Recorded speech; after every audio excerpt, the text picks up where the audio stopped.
ማንም የኢሳያስ አፈወርቂ እናት በ97 ዓመታቸው አርፈዋል እና እግዚአብሔር አምላክ ባመነበት ነገር ኢሳያስ አፈወርቂ ጀግና ነው። ባመነበት ነገር ሰላም ደቂረይ ከመይ ውዕልና እዚ መንደላይ ዋልታ ሃገር እዩ ሎሚ ኸ አገዳሲ ዝበልኮ መደባት ሒዘ መጽ ኣለኹ ካባኹም ዝደሊ ክጅምር ከላ ላይክ እንዳገበርና ንጀምራ ሳብስክራይብ ደገበርና ሳብስክራይብ ንግበሮ ሼር ከዓ ንግበሮ ናብ ኩሉ ክባጻሕ ሓደሽቲ ዝኾንኩም ብፍላይ ሳብስክራይብ ግበሮ እዚ ሚድያ ናይ ኤርትራውያን ሃገራውያን ሚድያ እዩ ብህዝቢ ስለ ዝዓቢ ከዓ ህዝቢ ናቱ ተሳትፎ ክገብር እንተኮይኑ ሳብስክራይብ ተገይሩ ትዝበለፀ እዩ ኣብቲ ዝለዓለ ደረጃ ንኽበፅሕ ማለት እዩ ጽቡቕ ሎሚ ከዓ ሓደ ነገራት ኣልዒልና ክንዛረብ ኢና ብዛዕባ ኣዴና መንግስቲ ሰማይ ተዋርሰን ኣዴ ኣዳነሽ ምስ ሞታ ብዙሕ ይበሃል ኣሎ ገሊኦም የባጭው ገሊኦም ይስሕቁ ሞት ማለት እዩ ኣብ ስድሮኦም ምምፃእ ኢልካ ኢኻ ትጎድፎም እዚ ሓውና የኒ ማኛ ዝበሃል ኢትዮጵያዊ እዩ ብዛዕባ ሙሟተን ብዛዕባ ፕሬዝደንት ኢሳያስ አፈወርቂ ዝበሎ ኣሎ ካልእ ኤርትራውያን እና ባህልቲ ከዓ እንታይ ይብሉ ክንርኢ ኢና ማለት እዩ ድሮን ናይ ብልጽግና ከዓ ኣብ ሱዳን ተሓምሽሻላ ብዛዕባ እውን ገለ ክንብል ኢና ካልእ ብዛዕባ ሰራዊት ኤርትራ እውን ዝተዛረብዎ ኣሎ ብዛዕባ ሰራዊት ኤርትራ እዞም ናይ ሰብኣዊ መሰላት ዝበሃሉ ዝተዛረብዎ ኣሎ ብዛዕባ ሰራዊት ኤርትራ ንዑ እውን ክንድህስሶ ኢና ማለት እዩ እዚኣ ናይ ዮኒ ማኛ እሞ ንስማዕያ ካብኡ ክንቅፅል ኢና ማንም የኢሳያስ አፈወርቂ እናት በ97 ዓመታቸው አርፈዋል እና እግዚአብሔር አምላክ ባመነበት ነገር ኢሳያስ አፈወርቂ ጀግና ነው። ባመነበት ነገር ምንም ጥያቄ የለው። አገሪቷ እንትን ላይ ይሄ ዓለማዊ ብልጭልጭ ነገር ላይ ባትመደብም በማንነቷ ኮርታ የምትኖር ኤርትራ የምትባል ሀገር መስርቷል። ወደድንም ጠላንም የመሰረተ ጀግና ሰው መውደድ መጥላት እንችላለን። የፖለቲካ ልዩነት አለ እና ነፍስ ይማር ብለናል። ማዘርያው በእድሜያቸው ነው ያለፉት። ብዙ ልጆች ገብረዋል በጦርነት። በነገራችን ላይ ከ8 ልጆች በላይ የኢሳያስ አፈወርቂ እናት ገብረዋል እና ነፍስ ይማር ኤርትራውያኖች ለምትወዱ ለምታከብሩ እረፍት ነው የሚባለው። ዜና እረፍት ነው። እኚህ እናትየው ጀግና ወልዳለች። አይቆጫትም። ጀግና የወለደች እናት ናት እና ዜና እረፍት ነው። እኛ ደግሞ ኢትዮጵያውያኖች ኤርትራውያኖች ብዙ ጊዜ በእኛ ጉዳይ ላይ ገብተው አግዘውን አይዟችሁ ብለውን እንባ ያበሱ ብዙ ኤርትራውያኖች ስለምናቅ የእናንተን ክፉ አያሰማል። እውነቴን ነው የምለው፣ ክፉዋችሁን አያሰማል። አንዳንድ ዝም ብሎ ሊኖሩ ይችላሉ፣ ግን 97 ዓመታቸው ነው ያረፉትና እኚህ ናቸው። እኚህ እናት ናቸው። ቆይ ላሳያችሁ። ዜና እረፍት ነው የሚባለው። ያ ኢትዮጵያውያን ኮይኖም ሞት ኢኖ ኣብ ሞት ወላ ጽልኢ ይሃልውካ ናይ ወደን ዲጽልእ ዘለዎም ዝኾነ ይኹን ወላ ፖለቲካ ይኹን ሞት ካልኣይ የብላን። ዕድመ ፀጊበን ኣብ 97 ዕድሜን ሞይተን ግን ጅግና ስድራ ኣለወን። ጅግና ወዲ ከዓ ወሊደን ፕሬዝደንት ኢሳያስ አፈወርቂ ብውሕዱ ንኹርዓላ ሃገር ዝኹርዑላ ሃገር ኤርትራ ዝበሃል መስሪቱ እዩ ክብል ፀኒሑ። በንጻሩ ከዓ ኤርትራውያን ኢና እዮም ዝብሉና ሓዉ ኣብ ትግራይ እዚ ትርእይዎ ዘለኹም ጽኑሕ እዚ ክርእየኩም ወይዘሮ አዳነሽ ጸሎተን ሰሚሩለን ኣብ 97 እዚ ከዓ ዝትርእይዎ ዘለኹም ሓዉ ኣብ ትግራይ ሞት ኩናና ዝሞተ እዩ። ሓውሲ ኣብ ትግራይ ሞት ክናና ብድሮን ናይ ብልጽግና ጋሕ ዝበለ እዩ ሕጂ ብሞት ናይ ኣደይ ኣዳነሽ ይዋራ ዘሎ ኣበየን ክቕበራ ሟተን ዘይሕዞኖስ ዝቕበራሉ ቦታ ገዲሽዎ ማለት ድዩ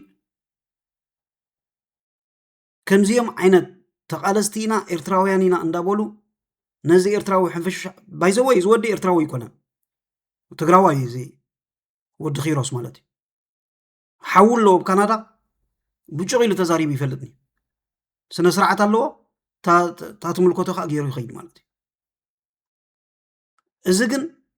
እንታይ እዩ ደልዩ ፍታ ሃገር ሓውኻ ኮነ ትግራይ ተዋዲቕላ ኪድ ትግራይካ ብዛዕባ ኤርትራ ይምልከተካኒ ብምሉእ እንፎ ኢሎምኻ ምስ ሙሴ እዚ ጴንጠ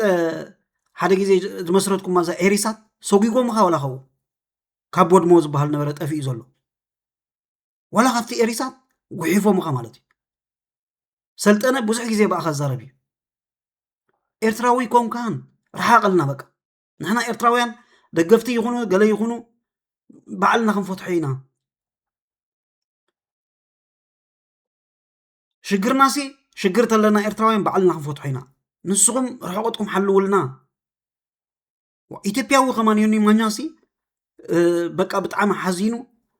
መንግስተ ሰማያት የዋርሰን ክብል ፀኒሑስ ንስኻ ከዓ ትዋራዘ ከመይ ዝበሉኻ ሽለት ኢኻ ዕድሚአን ቅድሚ ውላደን ካብዛ ዓለም ከይደን ኣለዋ ወይዘሮ ኣዳነሽ ነቲ ሰውራ ኤርትራ ዝመስረተን ዝመርሐን ንህዝቢ ኤርትራ ድማ ድላይ ክገብሮ ዝተፈቐደሉን መራሒ ዝወለዳ እየን ኢሳያስ ኣቦኡ ክዓርፉ ከለዉ ሽዑ መዓልቲ ንእጓድጉ ክገይሽ እዝከረኒ ሽዑኡ ልዑል ፍቕሪ ሃገር ዘለዎ ሰብ ምዃኑ ክንገረሉ ውዒሉ ድሓር ስኳ ተረዲኡና ይሕዋቱ ዝዓቀበ ደቁ ኾስኪሱ ዘዕበየ ወዲ ናብ ስልጣን ከምፅእ ድማ ዝፅዕር ዘሎ ለባም ሰብ ምዃኑ ከዓ ፈሊጥና ኣለና እቲ ዘሕዝነኒ ዘየገርመኒ ድማ ኣዴታቶም ክቐብሩ ዘይከኣሉ ስደት ዘለዉ ነደየ ዳነሽ ክቐብሩ ላዕልን ታሕትን ክብሉ ብዙሓት ለቕላቕቲ ክንርኢ ኢና ናተይ ሕቶ ግን ኣበይ ይቕበራ ይኾነ ኣብ ስደት ወይስ ኣብ ጎኒ ሰብኣይ እንታይ ይእቲካ ሽለት ኪድ ሓደ ናይ ሓዳርካ ግበር ኪታ ሰበይቲ ካለ ምሸት ተቕጥቅጠካ ናይ ሓዳርካ ግበር ከይተዛርበና ኣይበቃ እንታይ ይምልከተካ እንታይ ሓቢጥካ ሰብ ሞይቱስ ትዋራዘ ክልተ ሕዋቶም ደሰው እዮም ተዛሪቦም ሙሉ ይፈልጡን እዮም ኣብዚ ደገ ልዕሊ 20 ዓመት ፕሮፓጋንዳ ትነስሕዎ ነበርኩም ወላ ሓደ ስውእ የብሉን ፕሬዚደንት ኢሳያስ ኣፈወርቂስ ኣብ ስድርኡ ስውእ የብሉን ካባኻ ጀሚሩ ትብሉ ነይርኩም ሕጂ ኸ እንታይ ክትብሉ ኢኹም ኣዴና ኣዳነሽ መንግስተ ሰማያት ተዋርሰን ምስ ሞታ ኣብቲ ታሪክ ህይወት ክልተ ስዋኣት ከም ዘለዎም ተገሊጹ እንታይ ክትብሉ ኢኹም ሕጂ በጃኻ ተሓባእ እንስኻ ተሓባእ ከምዚኦም ዓይነት ሰባት ብጣዕሚ በቃ ወላ ንትግራይ ከማን እዚ ኣይጠቕማን ኣብ ኤርትራ ተወሊዱ ዝዓበየ ምሽ ንትግራይ ከማን ኣይጠቕማን ወላ ባልሓደ በቃ ኤኒዌይ ያእኽሎ ይተኣለ ውረድ ካልእ ብዛዕባ ሰራዊት ኤርትራ ብዙሕ ይዘረብ ኣሎ ሰራዊት ኤርትራ ማለት ብልሒ ሴፍ ዝውን ሰራዊት እዩ ኣብ እዋን ኩናት ከይተፃዓደ ደሙ ብምኽዓው ክብርታትን ልዕላውነት ይዕቅብ ሃገር እናተኸላኸለ ከዓ የውሕስ እዚ እዩ ሰራዊት ናይ ኤርትራ ኣብዚ እንታይ ይብሉ ኣለዉ ብዛዕባ እዚኦም ተጣበቕቲ ሰብኣ መሰላት ዶ ገለ ዝበሃሉ ኣለዉ ብዛዕባ ሰራዊት ኤርትራ ዝተዛረብዎ ኣሎ ኣብዚ ኣሎ ዝገርም ነገር ማለት እዩ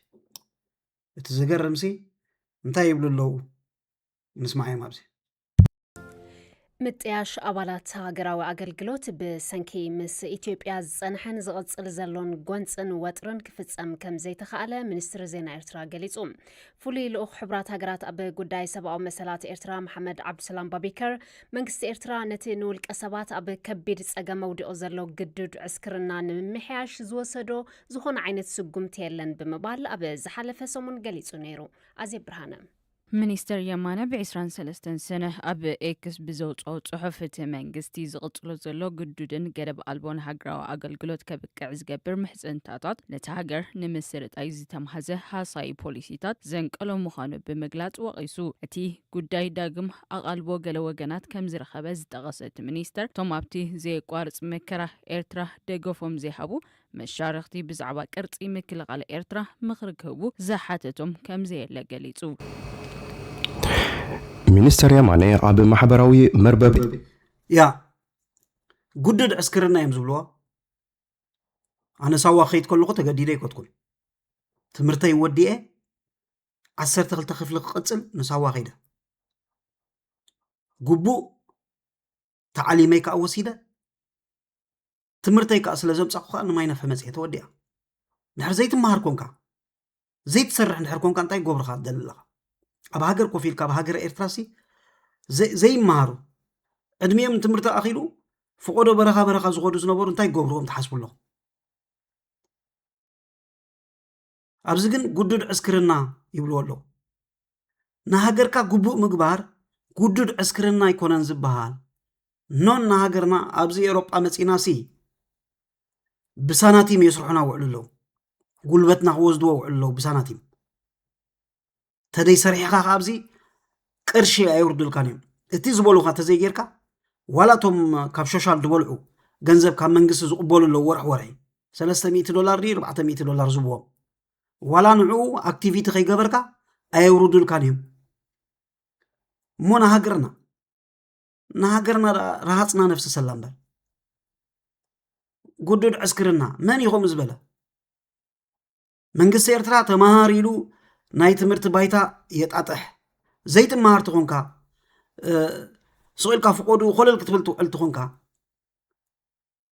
ካብኡ ንላዕሊ እንታይ ይገብረካ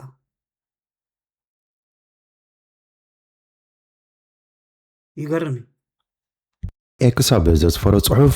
ሎቢስትታት ምዕራባውያን ኣብ ጉዳይ ሃገራዊ ኣገልግሎት ዝነስሖ ዘሎ መግለጺታት ካብ ኩንነት ዝረሓቕን ሕሱርን ክብል ገሊጽዎም ታሪኻውያን ተጸባእቲ ህዝቢ ኤርትራ ንማዕከን ህንጸት መንእሰያት ኤርትራ ዝኾነ ሰዋ አንጻራ ብዙሕ ክብሉ ሰሚዕናዮም ኢና ንሃገራዊ ኣገልግሎት ወፍሪ ባርነት ንሰዋ ድማ ናይ ጭኮና ማእከል ገይሮም ሓያል ጎስጓስ ኣካይዶም እዮም እቲ ዘመተ አንጻር ሰዋ ሃገራዊ ኣገልግሎትን ዕላምኡን ንጹር እዩ በዚ ናይ ሓሶት ፕሮፓጋንዳ ነታ ውሕድ ዝህዝባ ኤርትራ ብዘይ ቁርጡ ሓይሊ ምክልኻልን ህንጸትን ምትራፍ ብኡ ኣቢልካ ድማ ነቲ ክበጽሕዎ ዝደለዩ ዕላማ ምትግባርን ነይሩ ይኹን እምበር መንግስቲ ኤርትራ ንዓይነን ጭዋ ኣብ ለቆታ ብዝብል ስቕታዊ መልሲ ንፕሮፓጋንዳ ተጸባእቲ እዝኒ ከይሃበ ስርሑ ይቐጺሉ ድሌትን ምህለላን ተባላሽዩ ፈሺሉ ሃገር ድማ ተዋሒሰም ኩሎም ስፖርታውያን ሃገርና ከም ዝኾነ ዜጋ ብሳዋ ዝሓለፉ እዮም ቢንያም ግርማይ እውን ብሳዋ ዝሓለፈ ኣባል ሃገራዊ ኣገልግሎት እዩ ወተሃደር እዩ ዓለም ዘይተረዳእቶ ንስ እዩ ወተሃደር ኤርትራ እዮም መዛረቢ ዓለም ዝኾኑ ዘለዉ እሙሲ ንሳዋ ሃገራዊ ኣገልግሎትን መደንቆሪ ኤርትራ መንእሰይ ዘይኮነስ መብልሒ ዝምባለታትካ መለለይ መድረኽ ምስ ካብ መላ ሃገር ዝመፁ መንእሰያት መላለይን መፋቐርን ቦታ እዩ ሳዋ መንእሰይ ኤርትራ ተሳሒሉ ዝወጻላ መብረድያ ዕድለኛ ድማ ይዝረኽቦም በሃገራዊ ኣገልግሎት ዝሓለፈ ኤርትራዊ መንእሰይ በኣካልን መንፈስን ተሪር ብዘጋጥሞ ጊዜያዊ ዕንቅፋታት ዘይደሃል ብትምህርትን ሞያን ብሱል መፍቀሪ ሃገሩን ህዝቡን እዩ ተወዲኣ ካብዚኣ ትጸፍፍ መልእኽቲ የላን ብምሉኦም ዞም ሃገር ዘጸውዑ ዘለዉ ዓለም ሙሉእ ንሃገረ ኤርትራ ዘይኮነስ ንኣህጉር ኣፍሪቃ ከይተረፈ ንዓለም ከይተረፈ ደዛርቡ ዘለዉ ብሳዋ ዝሓለፉ እዮም ሳዋ ከምዚ በቃ ሱኤል ጌርኩም ተወስድዋ ሰባት ኣለኹም ክንደይ ሰሪሕኩምሉ ኢኹም መሸቀጥ ጌርኩም ክንደይ ዓመታት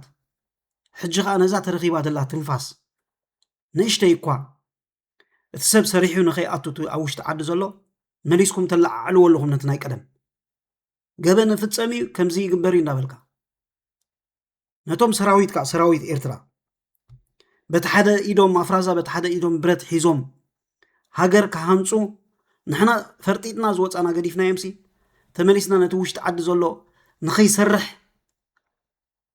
ነቲ ሰራዊት ከምዚ ንሕና ለሚስናዮ ዘለና ኣብዚ ናይ መንግስቲ ገንዘብ እንዳተቐበልካ ዘይትፈልጦ ገንዘብ ከምኡ በቃ ከተልምስዎ ትደልዩኹም ነዚ ሰብ ንኩሉ ንሕና ከዓ ንሃገርና ኢና ፅባሕ ንጎ ኣብዚ ከማን ኮፍ ኣይንብልን ኢና ሃገርና እዩ ክብረትና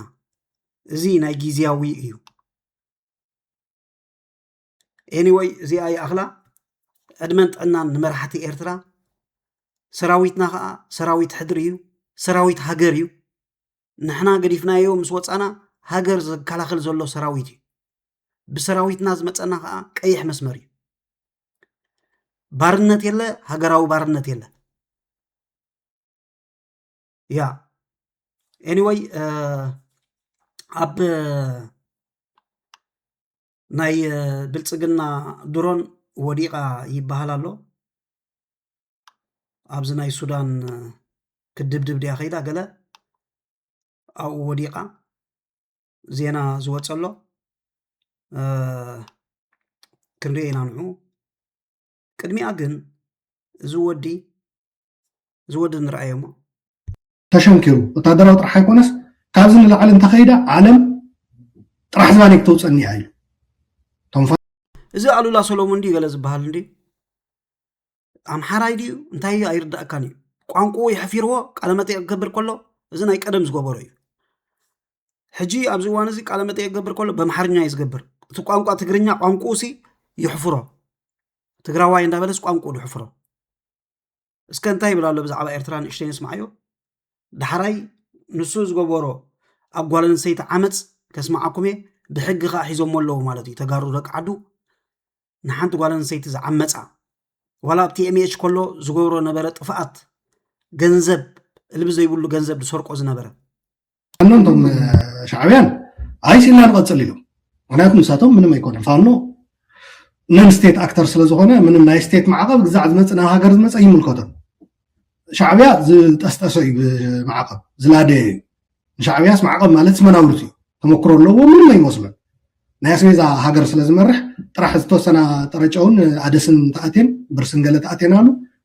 ደዶንኬር ኣብ ሃገር ከመይ ይህነፅ ገለ ዝብል ማለት እዩ ስለዚ እሳቶም ንቐፅል እዮም ኢሎም ነይሮም መንግስቲ ኢትዮጵያ ግን ታገመድ ትፀብብ ከም ዘላ ፈሊጡ ናይ ኣይኤምኤፍ ገንዘብ ዘይልቃቕ ምዃኑ ወርልድ ባንክ ናይ ዕዳ ክስታዮም ሪስትራክቸር ከም ዘይገብረሎ እዚ ሕጂ ሲ ሃገር ነታ ክልል ዘይኮነ ንክልል ትግራይ ዘይኮነ ሲ ንሃገር ከመን ከድሕን ኣይክእልኒ ንሰበይቱ ከድሕን ኣይክእልኒ ብዛዕባ ናይ ሃገረ ኤርትራ ክዛረብ ክሒድካ ኮያኻ ከይድካ ዘለኻ ንሽዋ ሕጂ ፅምዶ ስለ ዝተባሃለ ፅምዶ ሰላም ርእስኹም ሕሚሙኩም ምክንያቱ ንስኹም ኣብ ኩናት ኢኹም ትረብሑ ኩናት እንድሕር ተላዒሉ መዓልታዊ መፂኻ ክትዛረብ ኢኻ ገንዘብካ ኸ ኣታዊ ክትገብር ኢኻ ማለት እዩ መመፂኻ ክትዛረብ ኢኻ ትልፍልፍ ኣታዊ ኸ ትገብር ሰላም ተኮይኑ ግን ሰላም እዩ ሚኪ ትግራይ ብዛዕባ እዚ ዝበሎ ኣሎ ክንሰምዓይና ሚኪ ትግራይ እንታይ ኢልዎ ኣሎ ንጓል ኣንስተይቲ ከም ዝዓመፀ ማለት እዩ ኤርትራ 30 ዓመታት ተቃሊሶም መስዋዕቲ ከፊሎም ዝሃነፅዎ ዓዲ ኣለቶም ያ እዚኣ ንምለሳ እንዲና ዳሕራይ መጀመርታ እታ ክስታይ ከስማዓኩም እየ ዓሚፁ ጓል ኣንስተይቲ ዝዓመፃ ኣብ ኣሜሪካ ከም ዘላ ተሓባበሩና ብል ኣሎ ዋላ ሚኪ ተሓባበሩና ብል ኣሎ ዝዓመፃ ጓል ኣንስተይቲ ስለ ዘላ ተሓባበሩና ኣሎ ሚኪ ብል ኣሎ ኣሉላ ዝዓመፃ ማለት እዩ ናብዚኣ ክገብራ እሞ ኦኬ እዚሁ ማርያማዊት ሰሪሓት ለላን ኣላ ሰሎሞን ፅቡቅ ጌራ ልክዕ ልክዑ ኢላተላ ልክዕ ልክዑ ቀፅሉሉ ማርያማዊት ትኽክል ኣለኺ እዚ ገበነኛ እዚዩ ናይ ኣሜሪካ ሕጊ እናተሓሰ ዘጥፍኦም ዝፀንሐ ኣብቲ ናይ መኸተ ሰዓትና ዝኩሉ ቅርሺ ሪፖርት ዘይገበሮ ንኣይረስ ብናይ ኣሜሪካ ኣርኤስ ተታሒዙ ብሕጊ ክጥየቕ ናይ ኣሜሪካ ታክስ ሪስፖንሲቢሊቲ ፍራድ ዝገበረ ኢንቨስትመንት ዝገበረ ኣሉላ ሰሎሞን ብሕጊ ናይ ኣሜሪካ ክሕተት ኣብ ቀይዲ ናይ ኣሜሪካ ሕጊ ንኽኣቱ ትቃለሱ ዘለኹም ሰባት ኣብዚ ኣብ ኣሜሪካ ቆፅሉሉ ምክንያቱ ከምኒ ባይ ዘ ወይ እቲ ሰነዳት ንሕና እውን ነዘጋጆ ኣለና ኢና ከመይ ገይሩ እውን ኣብቲ ናይ ጓል ኣንስተይቲ ተዓመፀት ኣብዚ ኣሜሪካ ኣበይ ከም ዘላ እውን ኢንፎርሜሽን ረኺበ ኣለኹ እየ ኣብ ኣሜሪካ እያ ዘላ ኣብ ዩኤስ ኣብ ናይ ዌስት ኮስት ቀረባ እያ ዘላ ባይ ዘ ወይ አዲስ አበባ ሰይደማ ነይሮም ክጨውይዋ ኢሎም መጨረሹ ግን ተመሊሳ ኣብዚ ኣሜሪካ ከም ዘላ እንታይ ከም ዘጋጠማውን እዚ ዶክመንት ነቐርበለና ንሳ ናኣ ሽማ እንተይወፀ ሪቪል ተይተገብረት ብድፍኑ ንፖሊስ ናይ ኣሜሪካ ኢንተርቪው ሂባ እቲ ዝገበሮ ነገራት ፍቃደኛ እንተኮይና እዚ እውን ንኽትግበር ክንሰርሕ ኢና አንጻር ትግራይ ተላዒልካ ካብ መኸተ ሸተት ተልካ ንሕና ተጋሩ ኣብ ዘለኻያ መፂና ብሕገ ደንቢ ክንቃለሰካን ብሕገ ደንቢ ክንከደካን ምዃንና ካን ከይትርስዕ ማንም ዝኾንካ ኣለላ ሰሎሞን ኩን ሰሎሞን መኒኻ ዳዊት ከበደ በል ገለ በል ኣዲስ ኣበባ ኺድ ዋሽንግተን ዲሲ ኺድ ኖርዌይ ኪድ ገለ ኺድ ብዘየግድስ ካብ ቃልሲ ህዝቢ ትግራይ እንድሕር ወፂኻ ተሽዒ ኢኻ ያ ካብ ቃልሲ ህዝቢ ትግራይ ዝወፅእ ከማያ ክሒድካ ንሽዋ ኸይድካ ኣለኻ ሰላም ስለ ዝበሉ ፅምዶ ስለ ዝተባሃለ ፅልእ ስለ ዘለካ ናይ ሻዕብያ ዋላ ኣብቲ ፌስቡክ ከይድኩም ኣትኹም ረኣይዎ በቃ ዋላ ንህዝቢ ዘዋርድ ንህዝቢ ኤርትራ ገለ ከምዛ ክሰምዕዎ ፅናሕኩም እዩ ብሕጊ ከዓ ክሕተት እዩ ማለት እዩ ዝዓመፃ ጓል ኣንስተይቲ ስለ ዘላ እዚኦም ዓመፅቲ እዮም በዓል እዚ ኢልካ በዓል እዚ ድርባይ ጌታቸው ረዳ ዝበሃል ኣሎ ሓደ ስቂሉ እዚ ኣሎ እዚ ከዓ ጥረ ስጋ ክበልዕ ኢሉ ካብ ትግራይ ንኣዲስ ኣበባ ሃዲሙ ዝኸደ ጥረ ስጋ ክበልዕ ኢሉ እቲ ዝገርም ነገር ማለት እዩ ኤኒዌይ ነዚ ክንመለሶ ኢና እዚ ኣብ ሚኪ ብዛዕባ ናይ ኤርትራ ዝበላ ንእሽተይ ኣላ እታ ጀሚርያ ፀናሕኹ ንሳ ንስማዕ ይቅድም ኤርትራ 30 ዓመታት ተቃሊሶም መስዋዕቲ ከፊሎም ዝሃነፅዋ ዓዲ ኣለቶም ተዓዶም ገሌኹም ሕማቅ እያ ትብልዋ ገሌኹም ፅብቕቲ እያ ትብልዋ ንሱ ናይ ውልቀኹም ርእቶ ኢና ክንገድፎ ኢና ነገር ግን ኣብዚ ሰዓት እዚኡ ከመይ ጌርና ትግራይ ሃገር ንህነፃ ከምቲ ንሶም ተኳሺሖም መስዋዕቲ ከፊሎም ዓዶም ዝሃነፅዋ ንሕና ከዓ ንሃገር ትግራይ ክንሃንፅ ኩሉ ኣብ ደገን ኣብ ውሽጥን ዘሎ ህዝቢ ኤርትራ እቲ ለባም ዝኾነ ህዝቢ ኣብ ጎንና ኣብ ጎኒ ህዝቢ ትግራይ ተሰሊፉ ከም ዘሎ ብጣዕሚ ክንሕጎስ ክንክእል ኣለና ፀላኢ ክበዝሐካ እዩ ሕማቕ እምበር ፈታዊ ክበዝሐካ ተሎ ሰናይ ነገር እዩ ፅቡቕ ነገር እዩ ትግራዋይን ኤርትራውን እናተኳሸሐ ኣደ ትግራይን ኣደ ኤርትራን እናወለደት እናፍረየት ውላዳ ዓብዮም ዘሚዶም ተመርዕዮም ሰላም ኮይኖም ዓዶም ክነብሩ እምበር ናብ ኩናት እናኸዱ መስዋዕቲ ክኸፍሉ ወይ ድማ ካብ ዓዶም ተሰዲዶም ኣብ ባሕርታት ኣብ ዓዲ ዓረባት ክሞቱ ክሳቀዩ እዚዩ ማንም ዝኾነ ተዶ ኣይትምነዮን ኣይትደልዮን ያ ኣይትደልዮን እያ ግን እንታይ መሲልካ እዚኦም ከለዉ በዓል እዚ ቁርጢ ስጋ ክበልዕ ክብል ጥረ ስጋ ንሽዋ ዝሃደመ ማለት እዩ ምስቲ መራሒ ናይ ኣዲስ ኣበባ ጥራሕ ኣብይ ኣሕመድ ስሕጅስ ንኣዲስ ኣበባ ጥራሕ እዩ ዝመርሓ ዘሎ ወላ ሓደ ክቋፃፀሮ ይክእልኒ ኣብ ሙሉእ ኢትዮጵያ ዝካየድ ዘሎ ክቋፃፀሮ ይክእልኒ ኣብ ኣዲስ ኣበባ ኮይኑ ምስታ መሓዳሪት ናይ ኣዲስ ኣበባ ምክትሉ ኮይኖም ክልቲኦም እዮም ዝመርሕዎ ዘለዉ በዓል እዚኦም ከዓ ኣብ ታሕቲ ኮይኖም ዕሱባት ብዛዕባ ኤርትራ ዝፈልጦን ዘይፈልጦን ክዛረብ ኣምሲዮም ትማሊ ገምጋም ክገብሩ ኤርትራስ ወላ ሓደ የብላን መንእሰይ የለን ተቐደም ዝብልዎ ዝነበሩ ወላ ሓንቲ ክትገብር ኣይትኽእልኒ እያ እንዳበልካ ማለት እዩ ጌታቸው ረዳሲ ሽምካ ከማን ኣይጥዑይን ኣምሓራይ ዲኻ ወላ እንታይ ኢኻ ስኻ ድርባይ ኣደ ትግራይ ኣደ ኤርትራ ግን ይኣኽላ ዝሓለፉ ዘመናት ስቃይ መከራ ኣብዚ ሰዓት እዚዩ ኣብዚ እዋን እዚዩ ንሕና ተጋሩ ኤርትራውያን ልብዕቢና ከም ማሕበረሰብ ናይቲ ዞባ ከም ህዝብታት ትግራይን ኤርትራን ዘዋፅአና እንታይ እዩ እንተይልና ሰላም እዩ ብሰላም እዚዩ ዘይደልዮ ግን ፀላኢ ህዝቢ ትግራይ ፀላኢ ህዝቢ ኤርትራ እዩ እዚ ስርዓት ከዓ ናይ ደርጋውያን እዩ ናይ የሃቶም እዩ ሽርሕታት እናፈሓሱ ስረ ናይ ተጋሩን ናይ ኤርትራውያንን ተረድኦም ስረ ስለ ዘይዓጥቁ ፊት ንፊት ስለ ዘይገጥሙና ተጋሩን ኤርትራውያንን እናጋጭኻ ተጋሩን ኤርትራውያን እናቃተልካ ከመይ ጌርካ ንባዕልኻ ዘይ መሬትካ መሬተይ ዘይ ባሕርካ ባሕረይ እናልካ ክትወረድ ትኽእል ኢሎም ዝሰርሕዎ ሽርሕታት ተፈሽሎ እንድሕር ህዝቢ ትግራይን ህዝቢ ኤርትራን ናብ ሓደ ምምፁ ያ ህዝቢ ትግራይን ህዝቢ ኤርትራን ብሓደ ምምፅኦም ደስ ኣይበሎምን ፅቡቅ ኣለኻ ሚኪ በዓል እዚ ደስ ኣይበሎምን ዘሎን ዘየለን ዛረብ ነይሩ ትማሊ በመሓርኛ ገይሩ ወላ ይሕፍሮም ቋንቋኦም ትግርኛ ከመን ክዛረቡ ይኩልኒ ምዚልካ ኣሉላ ሰሎሙን ዝበሃል ድርባይ ብዛዕባ ኤርትራ ዘሎን ዘየለን እሞ ተንከስ በሎሞ ናብቲ ሃገር ትፈልጦ ኢኹም ታሪክ ናይ ህዝቢ ኤርትራ ትፈልጦ ኢኹም ከመያታትኩም ክትስዕቡ ኢኹም ኤርትራዊ ተሳዒሩ ኣይፈልጥኒ ኔቨር ኤቨር ንሕና ኸ ግዜያዊ ስደት ኢና ዘለና ባሕሪ ደሊኻ ተንከስ በልሞ ሽዑ ክንሪኦ ኢና ብዝኾነ እንታይ ኢሉ ተዛሪቡ ነይሩ ትማሊ ብዛዕባ ናይ ኤርትራ ንስማዓዮ በዚ ክንዓፁ ኢና ማለት እዩ ውስጥ ባለፈው 100 ዓመት በምንለው ታሪካችን ውስጥ የኢትዮጵያ መንግስታት መምጣትም ሆነ መሄድ መውደቅም ሆነ መነሳት ቀጥታ ከኤርትራ ጥያቄ አመላለሳችን ጋር ተያያዥነት አለው። አፄ ኃይለ ሥላሴ መንግስት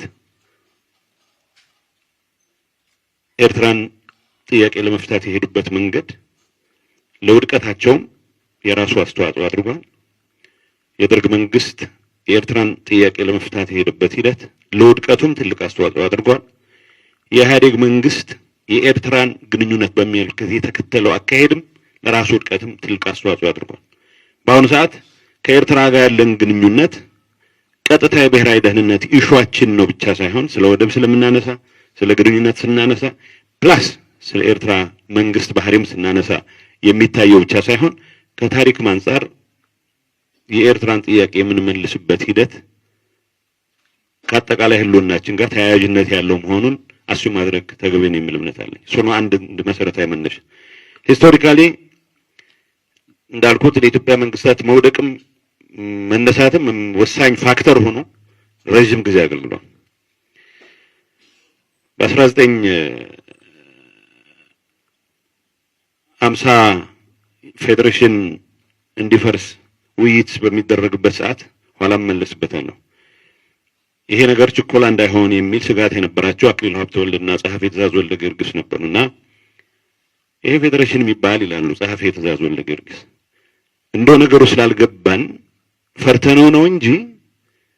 በደንብ በውል ከተገነዘብነው ለኛ ብቻ ሳይሆን ለኤርትራ ብቻ ሳይሆን ለኡጋዴንም ለኦሮሞም ለትግሬውም መፍትሄ ሆኖ ሊመጣ ይችላል። ዋናው ስራችን ሆነ ያለበት ህዝባችንን ማጥገብ፣ ህዝባችንን ማብላት፣ የታረዘ ህዝባችንን ማልበስ ነው። ተቻኩለን ካፈረስ ነው ሐማሴን ሸዋድሮም ተንኮለኛ ነው ብሎ ወደ ቂምና ወደ ቅሬታ የሚገባበት ሁኔታ ይፈጠራል። እዚ ንሪኦ ዘለና ሓዳር የብሉ ውላድ የብሉ ዞርሞ ዝተረፈ እዩ ቮድካ ምስታይ ጥራሕ ሕጂ አዲስ አበባ ኸይዱ ዘሎ እኮ ኣብ ትግራይ ክረኽቦ ስለ ዘይክእል ኣብ አዲስ አበባ ኸይዱ በዝን ደቂ ኣንስትዮ ሓቂፍካ ምሸት ቮድካ ምጭላጥ እያ ካልእ ስራሕ የብሉን ቮድካቸውሲ ብጀካ ጫት ምብላዕን ቮድካ ምስታይን ወላ ሓደ የብልካን ወላ ቅድሚ ሕጂ ኣብቲ ናይ ትግራይ ዝነበረ እንታይ መሲልካ ነርካ ንሪኦ ነርና ኢና ምክንያቱ ትበልዖ ሲኢንካ እቲ ዝለመጥካዮ ሲኢንካ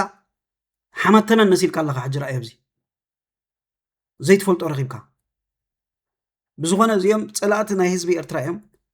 ኤርትራ ንክትፈርስ ለይትን መዓልትን ታሪክ እንዳልዓሉ ናይ ሃይለ ስላሴ ዶ ናይ ደርጊ ዶ እንዳበልካ በቃ ናይ ይወደክ እንዳበልካ ነታ ኤርትራ ከመይ ጌርካ ትፈርስ ጥራሕ እዮም ዝሰርሑ ዘለዉ መን የድፍረና ኣሎ ተኢልካ እዚኦም ተቃወምቲ ኢና ባህልቲ ኣብ ከምዚ ኣብ ክንዲ ኣብ ጎኒ ሃገሮም ደው ዝብሉ በቃ ዋላ አብይ አሕመድ ቀይር መንግስቲ ቀይሩ መንግስትስ ከረክቦም ሓስቡ ኣለዉ ወዲ በሻሻስ መንግስቲ ገልቢጡስ ንዑመ ተረከቡ ንክብሎም ይሓስቡ ኣለዉ ከምኡ ክንዲ ኣብ ጎኒ ሃገሮም ኮይኖም ዓገብ ክንዲ ዝብልዎ ኣብ ወሪዶም ከዓ ነንሕድዶም ከዓ ይባልዑ ኣለዉ ቶም ግንባር ኢሎም ዝወረዱ ማለት እዩ ብገንዘብ ተባሊዖም ነንሕድዶም ሕጂ በቃ ኣብ ወረዳ ወሪዶም ኣሎ ኣብ ዓዲ በብዓዲ ተፈላለዮም ማለት ኤኒዌይ ኤርትራውነት ተሳዒሩ ይፈልጥኒ